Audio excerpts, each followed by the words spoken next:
Let's talk about trigonometric ratios of multiple angles. Here, we will start with a formula that we already talked about, the trigonometric ratios of compound angles. Let's say we have the sine of the sum of two angles A and B.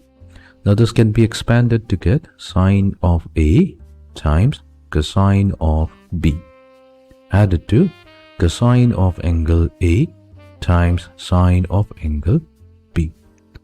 Now, what we'll do in this formula, we're going to suppose that let the angle A measure is exactly equals to the measure of angle B. Then we have sine of angle A plus, in place of B, we're going to replace with A. So this will be equals to sine of angle A times cosine of angle A. And for the second term, we have cosine of angle A times sine of angle A. Now, these two terms are exactly the same. So we have sine 2 times sine of angle A times cosine of angle A. This will be sine of 2A. So this is the trigonometric ratio of multiple angles. So sine of 2A can be also expressed as 2 times the product of sine A and cosine A.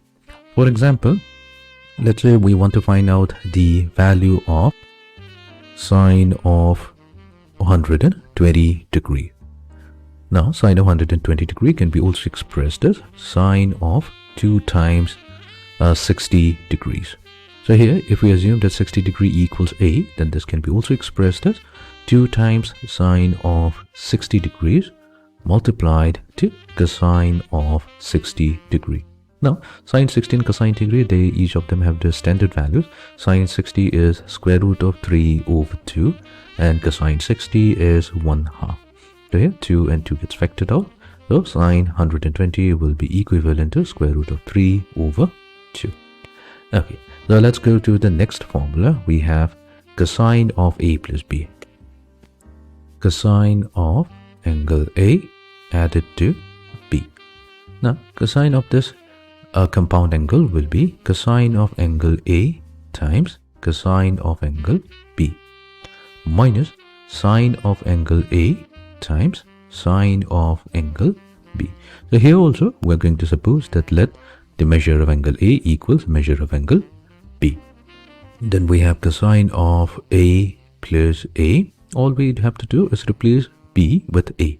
This will be equals to cosine of A times cosine of A minus sine of A times sine of A. So cosine of A multiplied to cosine of A was going to give us cosine squared A, and the second term will be sine squared A. So that means cosine of 2A can be also expressed as the difference of cosine squared A and sine squared A. So this is going to be the second important formula. This is an extremely important formula that comes very often whenever we're working with trigonometry or even calculus. Now, this is one of the form of cosine 2A. There are two other forms as well. We are going to rewrite the expression on the right hand side. We know for a fact that sine squared A plus cosine squared A, so that's always equals to 1. This is an identity. So if we want to express sine squared A, then sine squared A will become equals to 1 minus cosine squared A. So let's replace the sine squared A with 1 minus cosine squared A. We have the other form, cosine of 2A will be equals to cosine squared A minus, now in place of sine squared A, we're going to replace it with 1 minus cosine squared A. So that will become equals to cosine squared A minus 1 minus, because this will become positive, cosine squared A. Now we can combine the first and the third term to get 2 times cosine squared A minus 1. So cosine 2A can be expressed as 2 times cosine squared A minus 1. And we can also express cosine squared A using the same identity. Cosine squared A will become equals to 1 minus sine squared A. So what we'll do, we'll replace this cosine squared A with sine squared A, and that's going to give us the other variant, which will be cosine 2A will be equals to 1 minus 2 times sine squared a. So these two are extremely important results. So here we have cosine of 2a equals to 2 times cosine squared a, and cosine of 2a equals 1 minus 2 sine squared a. The reason why we stated here that this is important, because if we take cosine of 2a equals 2 times cosine squared a, from here we also get a formula for cosine squared a. So that means if we isolate cosine squared a, we're going to get 1 plus cosine of 2a divided by 2. And from here, if we isolate sine squared a, then we are going to get sine squared a will be equals to 1 minus cosine of 2a divided by 2. Okay, so we will take the same angle measure. So let's say angle A be equals to 120 degrees. So if angle A is 120 degree, then let's take cosine of that particular angle. Then cosine of 120 degree can be also expressed as cosine of 2 times 60 degrees. So this is the angle measure that we want. So this will be equals to cosine squared 60 degree minus sine squared 60 degrees. So we are using the main formula. Now cosine squared 60 minus sine squared 60 can be easily computed because we have a standard value for cosine 60. So cosine 60 is going to be 1/2, and then we square this value minus cosine squared 60. So sine 60 will be square root of 3 divided by 2, and we square this value. So we have 1 over 4 minus 3 over 4. When you compute this, we are going to get negative half. The cosine of 120 degree comes out to be negative half, and we know for a fact because there is we talked about this other way of finding the cosine 120 degree. 120 can be also expressed as 180 degrees minus 60 degrees. Now we can express 180 degree as a multiple of 90 degree. So here we will get 2 times 90 degree minus 60 degree. Now whenever we have an angle written in this particular format, which is a multiple of 90 degree, and since 2 here is an even multiple, so cosine is going to stay as the cosine function, but the new angle will be 60 degree instead of 120 degree. So we have 60 degree, but we'll also have to take care of the sine of the trig function. So this number 2 tells us that we are in the second quadrant where only the sine and its reciprocal, the cosecant function, are positive. Everything else is going to be negative. Now we have cosine of 60 degree, that's half, and we already have a negative side. So we get negative half. So this is the same value that we are getting. However, this is a more faster way of getting the result without have to worry about the sign or the quadrant in which the quadratic function lies. So we have talked about the cosine of the multiple angle 2a. We have talked about cosine of the sine of the multiple angle 2a. Now let's now discuss the tangent of the multiple angle 2a. For this, we're going to take the help of tangent of angle A plus B. Now, tangent of angle A plus B can be also expressed as, by no means tangent of A plus B is a distributive function, so be very careful. So we have tangent of A plus tangent of B, but there is a denominator portion as well, which is given by 1 minus tangent of A times tangent of B. So we'll be starting with this formula. So here we will assume that let A equals to B. So this will imply that our function tangent of A plus B will become tangent of A plus A, replacing B with the value A. We get tangent of A plus tangent of A divided by 1 minus tangent of A times tangent of A. So that's going to give us tangent of 2A. So tangent of 2A is going to become 2 times tangent of angle A divided by 1 minus tangent squared A. Very extremely important formula as well. So let's try to find out the value of tangent of 120 degrees. So 120 degrees can be also expressed as 2 times 60 degrees. And then we're going to use this particular formula.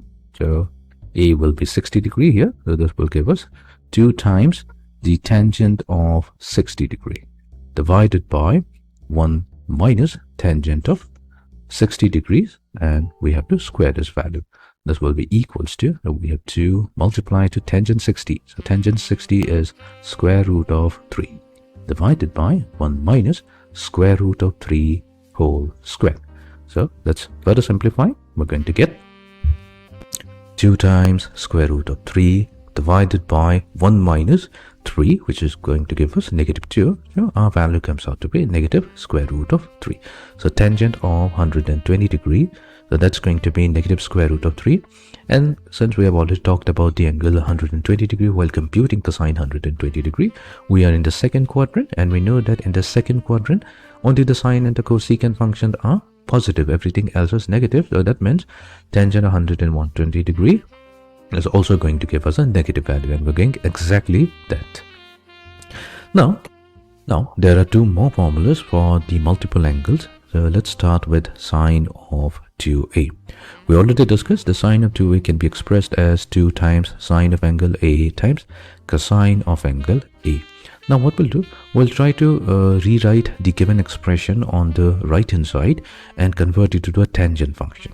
To do that, we know that in the denominator we have 1. There's a division by 1 here. The reason why we are considering the 1 in the denominator, because we can use an identity here. The identity being cosine squared a added to sine squared a. Now what we'll do, we'll divide both numerator and the denominator with cosine squared a. So we will take the numerator 2 times sine a times cosine a.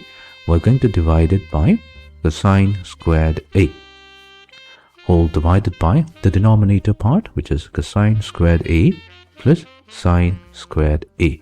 We're going to also divide this by cosine squared a. Now, one cosine a and one cosine a will get factored out, so we're left with 2 sine a over cosine a in the numerator. So that's nothing but the tangent function. So we have 2 times tangent of a in the numerator. And in the denominator, we will have cosine squared a over cosine squared a, that will be 1, added to sine squared a over cosine squared a, that gives us tangent squared a. So this is another important formula for sine of the multiple angle 2a. So sine of 2a can be also expressed in terms of the tangent function as 2 times tangent of a divided by 1 plus tangent squared a. We can do the same thing for the cosine function as well. So let's go to the cosine function, cosine of 2a. So we obtained the formula for cosine of 2a. It came out as cosine squared a minus sine squared a. So we will consider that this is also divisible by 1. That's of course was divisible by 1. So that we can replace this 1 with the identity. So we have cosine squared a minus sine squared a divided by cosine squared a plus sine squared a. Now we will divide the numerator and the denominator with cosine squared a. So we get cosine squared a minus sine squared a divided by cosine squared a. Similarly, in the denominator, we have cosine squared a plus sine squared a and divided by cosine squared a. Now, in the numerator, we have cosine squared a over cosine squared a, that will be 1, minus sine squared a over cosine squared a, that gives us tangent squared a. And in the denominator, we will have 1 plus tangent squared a. So this is another formula for cosine of 2a. We have 1 minus tangent squared a over 1 plus tangent squared a. So here I have stated the trigonometric ratios of multiple angles for each of them. So sine of 2a will be 2 times sine of a times cosine of a. Sine of 2a can be also expressed in terms of the tangent function as 2 times tangent of a divided by 1 plus tangent squared a. Cosine of 2a has got 3 important parts. The first one, all we have to remember is cosine squared a minus sine squared a. If we remember that, then these other two will immediately follow. So we have 1 minus 2 sine squared a, and we have 2 times cosine squared a minus 1. Cosine 2a can be expressed in terms of the tangent function as 1 minus tangent squared a divided by 1 plus tangent squared a. And tangent 2a will be equals to 2 times tangent a divided by 1 minus tangent squared. However, you can see there's a very close resemblance of tangent 2a and sine 2a when expressed in terms of the tangent function. Only difference is that in the tangent 2a, we have negative tangent squared a, and in the denominator portion, and in sine 2a, we have a positive sign here. So be very careful to not mix it up. I will suggest that always go with the formula tangent of 2a and try to derive cosine 2a and sine 2a. So these you don't have to remember, but I will suggest strongly suggest you to remember sine of 2a, cosine of 2a, and tangent of 2a.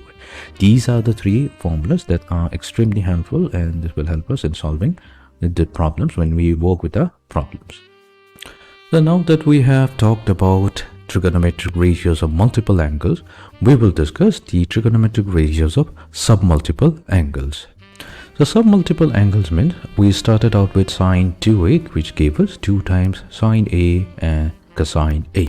Now what we'll do, we will divide the angle by 2. So if we divide the angle by 2, then we're going to get sine of 2a. We're dividing sine of this angle 2a with 2. And then there's on the right hand side we're going to get 2 times sine. So here also we'll divide each angle by 2. So we have a over 2 multiplied to cosine a over 2, which gives us the trigonometric ratio of the submultiple angle sine of angle a. So sine of angle a can be also expressed as 2 times sine of angle a over 2 times cosine of angle a over 2. Coming to the next one, sine of 2a, which is expressed in terms of the tangent function. So here, sine of angle a, all we have to do is on both the left hand side as well as the right hand side, we will divide the angle measure by 2. So on the left hand side we have 2a, so we're going to divide it by 2, that gives us sine a. Then coming to the right hand side, we have 2 times tangent of the angle measure is a here, we're going to divide it by 2 to get a over 2, divided by 1 plus tangent squared a over 2. Then coming to the cosine function here, we have cosine of 2a. Now if we divide 2a with a, we get only cosine of a. So cosine of a will be equals to, we know that's cosine squared a minus sine squared a, but we'll take the angle measure a and divide it by 2 to get cosine squared a over 2 minus sine squared a over 2. So this gives us one formula. The other one being, this is also equivalent to 1 minus 2 times sine squared a, but we are going to divide that angle a by 2 to get a over 2.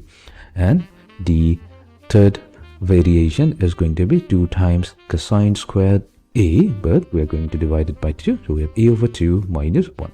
So cosine of a can be also expressed as these three in terms of the submultiple angles.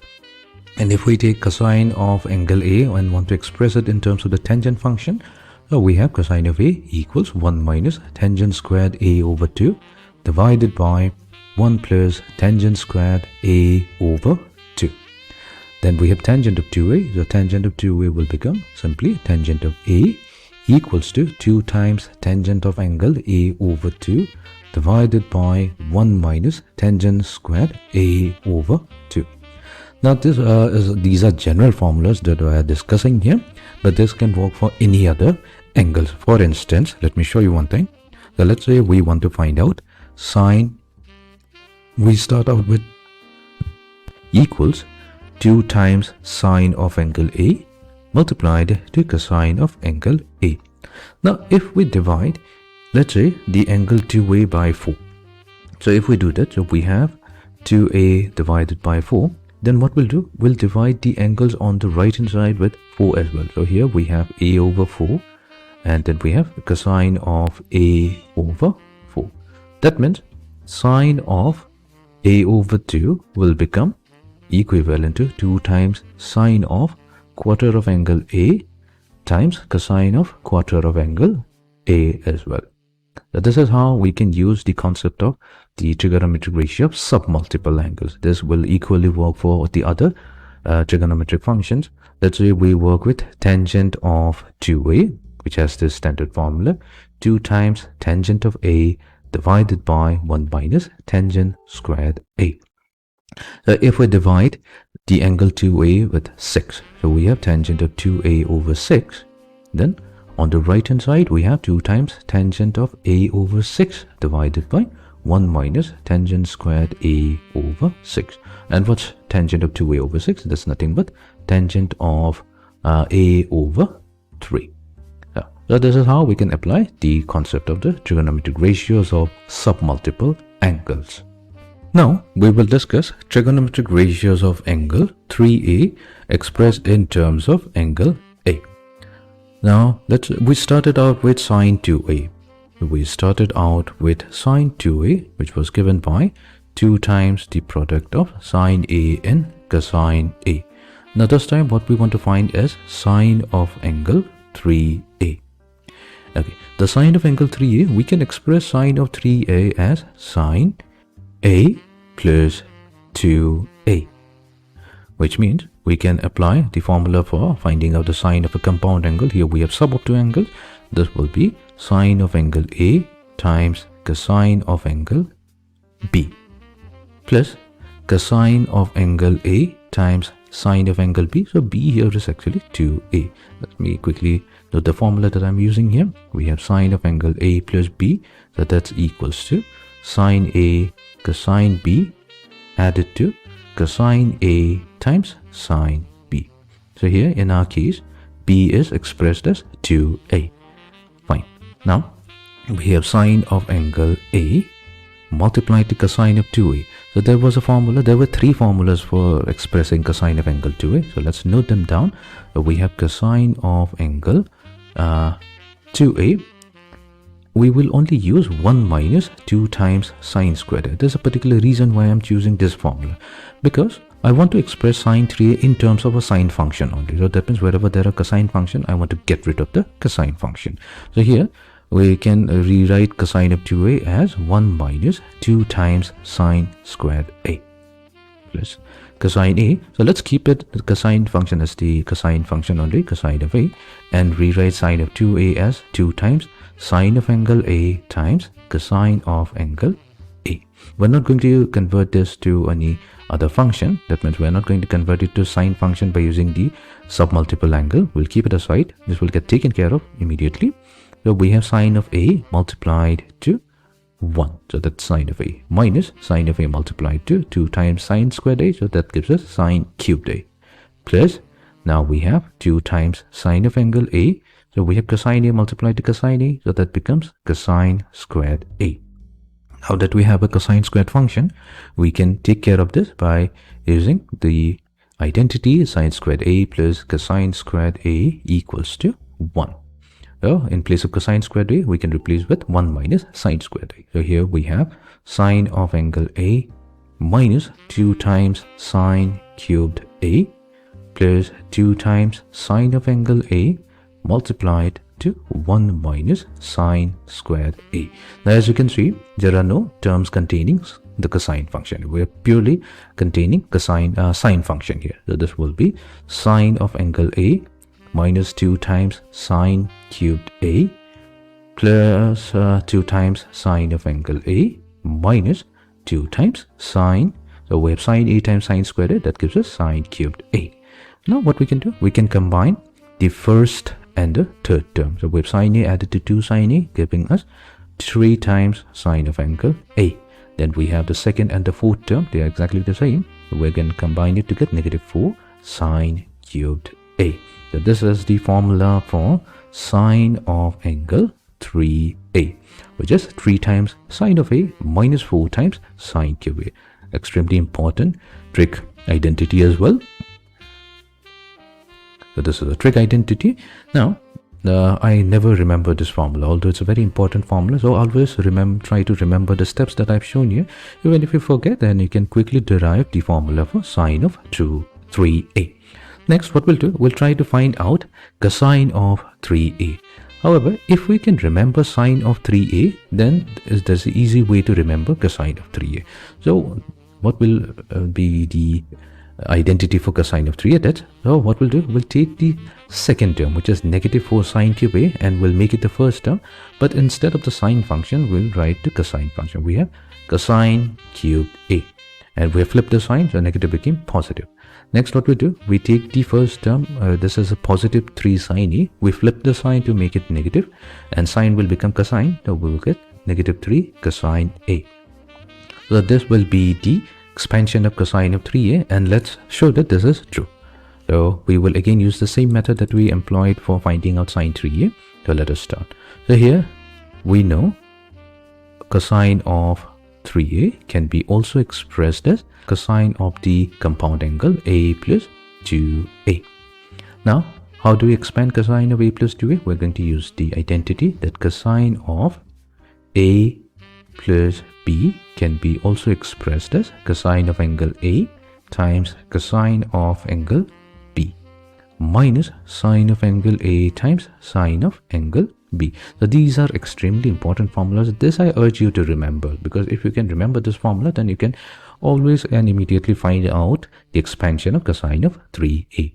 Now in our case, B is equivalent to 2a, so that means we have cosine of angle A multiplied to cosine of angle 2a minus sine of angle A times sine of angle 2a. We know the formula for cosine 2a as well as sine 2a. So here we have cosine of a, but this time instead of earlier we used cosine of 2a as 1 minus 2 sine squared. But this time we will be using cosine of 2a equals to 2 times cosine squared a minus 1. The reasoning is that we want to express our function, or we can say we want to express in everything in the terms of cosine function. So here we will use cosine 2a as 2 times cosine squared a minus 1. Well, let's keep the sine function as it is. This will get taken care of. Now what's sine 2a? That will be 2 times sine of angle a times cosine of angle a. So sine of a is already present, so we'll get sine squared a. Now we can express sine squared a as 1 minus cosine squared a. That means we can convert sine to its cosine equivalent.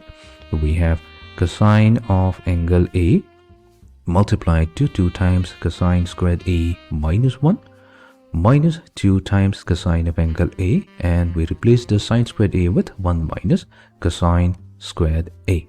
Okay, so let's further simplify. So cosine a times 2 times cosine squared a will give us 2 times cosine cubed a minus cosine a times 1 will be cosine a. Then we have negative 2 cosine a, and negative 2 multiplied to negative cosine squared a gives us positive 2 cosine cubed a. So we can combine the first and the fourth term to get 4 times cosine cube a, and we can combine the second and the third term to get 3 cosine a, and this is exactly the same as 4 cosine cube a minus 3 cosine. So this is the expansion of cosine 3a, and we can use the same trick that we used to find out cosine 3a if we know sine 3a. So if we know cosine 3a, we can also find out sine 3a. So sine 3 will become, all we have to do is take the first term and flip the sign. So this will become negative 4, but cosine cube will become sine cube. So we'll have sine cube a. Then coming to the next term, we have negative 3 cosine a. We are going to flip the sign to get positive 3. Cosine will become sine function. And this is exactly what we obtained. 3 times sine a minus 4 times sine cubed a. Let's verify. 3 sine a minus 4. So we have 3 sine a minus 4 sine cube a. So yeah.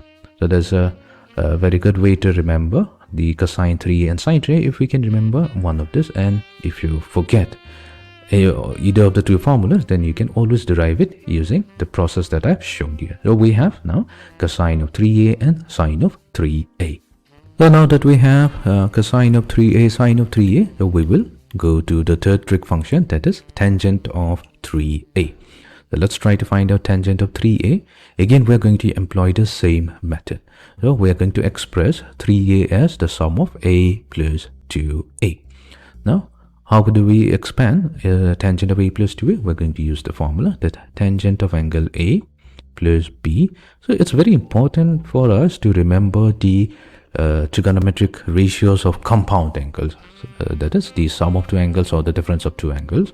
So in our case here, a plus b will be equals to tangent of angle a plus tangent of angle b divided by 1 minus tangent of angle a times tangent of angle b.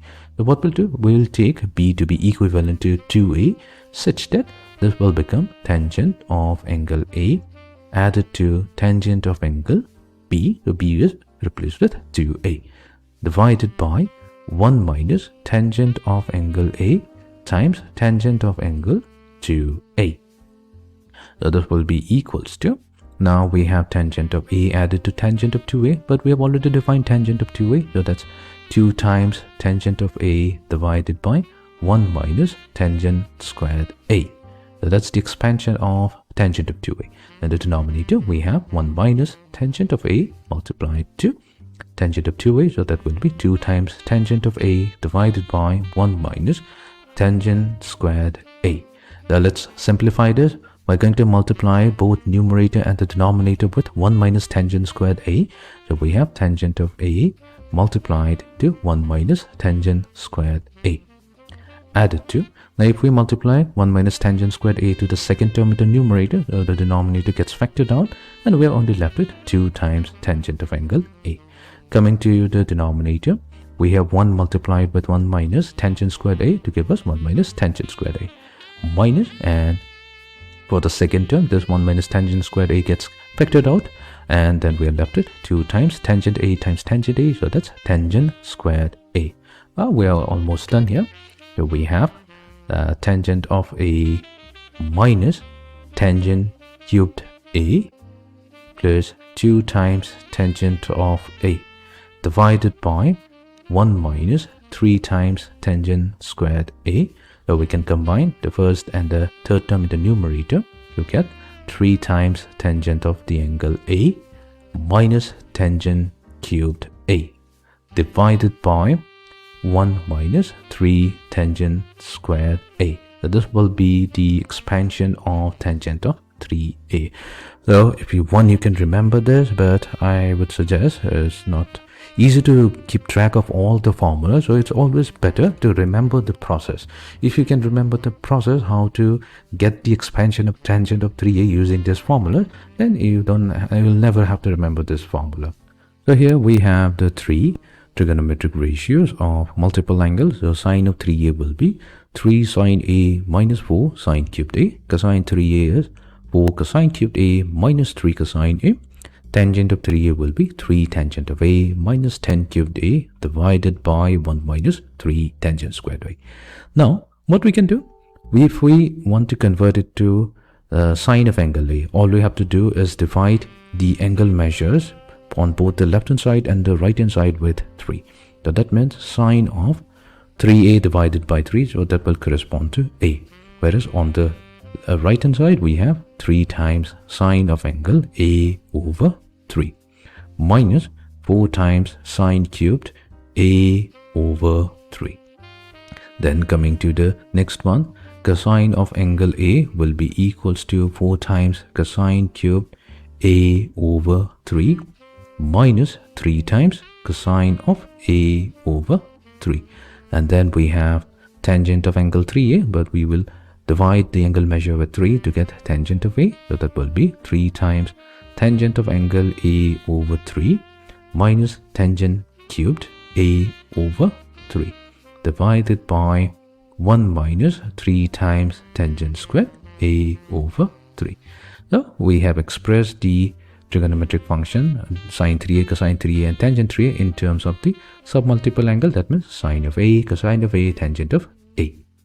So this concludes the lecture on trigonometric ratios of multiple and submultiple angles. So from the next lecture onwards, we will be working on problems based on the different formulas. So I urge you to go through this lecture once again, rewrite the formulas, practice how I have derived for the formulas for each of the given trig functions, and that will be extremely helpful. And as always, I would say always try to remember the process and derive the formulas. Try to remember as little as possible, but try to remember the method as much as possible.